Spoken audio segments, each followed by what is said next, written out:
त्यामध्ये आपण काही महत्त्वाचे विषय सुद्धा मांडलात, त्याच्यावर काय आढावा?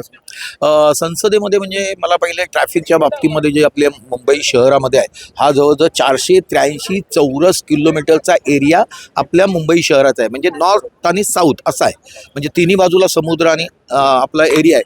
आणि याच्यामध्ये जो सेन्सस झाला हा 2011चा सेन्सस झालेला आहे. आता 2011चा सेन्सस नंतर सेन्सस कधी होतो तर 10 वर्षातनं एकदा, म्हणजे 51, 61, 71, 81, 91, 2011 आणि आता 2011 नंतर सेन्सस. त्या सेन्ससच्या अनुषंगाने त्यावेळेची लोकसंख्या ही 1,20,00,000ची मुंबईची लोकसंख्या आहे. आज मुंबईची लोकसंख्या जर आज मी सेन्सस आता चालू करणार 2027ला पण चालू करतोय, तर त्याच्यामध्ये मला वाटतं 2 कोटीपेक्षा जास्त होईल. हा 2 कोटीपेक्षा जास्त म्हणजे कसं होणार आहे की तुमचं SRA मोठ्या पद्धतीने होत आहे, त्याला प्राधान्य दिलं जातंय. तर ती रिहॅब म्हणजे असलेली लोक प्लस तेवढंच त्याला तेवढ्याच दुपटीने त्यांना मिळत आहे. मग ती विकलेली घरं ती वाढतायत ना, पण तुमचे रस्ते तेवढेच आहेत. तुमचे रस्ते तेवढे ते वाढणार नाही आहेत, कारण त्याचा 483 स्क्वेअर किलोमीटर चौरस किलोमीटर हाच एरिया आहे, त्याच्यामध्ये काही वाढ होणार नाही आहे. मग याच्यासाठी काय करायला पाहिजे, तर मी कोचीला गेलो होतो. मी आता ज्या कमिटीवरती मेंबर आहे तिथून गेला असताना कोची मेट्रो, वॉटर मेट्रो हे चालू झालेलं आहे. तर मुंबईमध्ये का होऊ शकत नाही? जर 720 किलोमीटरचा एरिया ह्या महाराष्ट्राला आहे आणि जवळजवळ 50 आपल्या इथून जर बघितलं गेटवे ऑफ इंडियापासून असा वसई वगैरे असं करून पुन्हा आपण गेटवे ऑफ इंडियाला असा आलो, तर तो एरिया देखील काउंट केलं तर त्याच्यावरती मेट्रो चालू शकते, वॉटर मेट्रो चालू शकते.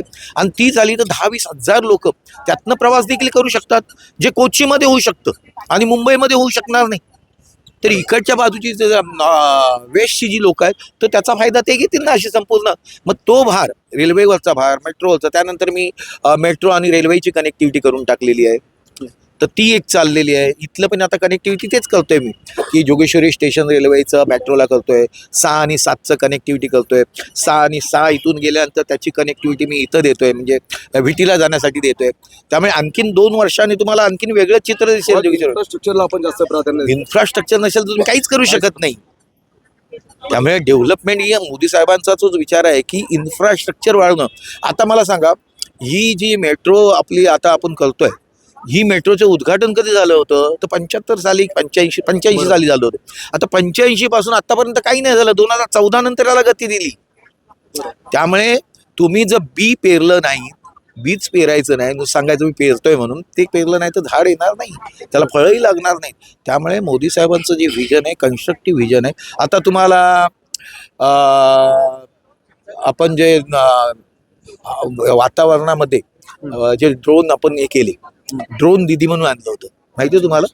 ही ड्रोन दिदीची कल्पना मोदी साहेबांची होती. त्या ड्रोन दिदीच्या माध्यमातून आपल्या सैनिकांना, आपल्या विद्यार्थ्यांना या ड्रोनचं प्रशिक्षण मिळणं हे त्याच्यामध्ये होतं. आणि तेच आताच्या युद्धाच्या वेळेला पाकिस्तानने ज्या वेळेला ड्रोनचे हल्ले केले तिथून तुम्हाला कळलंच नाही त्याने किती टाकले, तेव्हा आपण कसे उडवून टाकले ते. त्यामुळे आपली लोक ट्रेन झाली होती. याच्या मागे व्हिजन आहे, याच्या मागे कल्पना आहे, याच्यामध्ये बुद्धिमत्ता आहे आणि ती वापरतात आपले पंतप्रधान.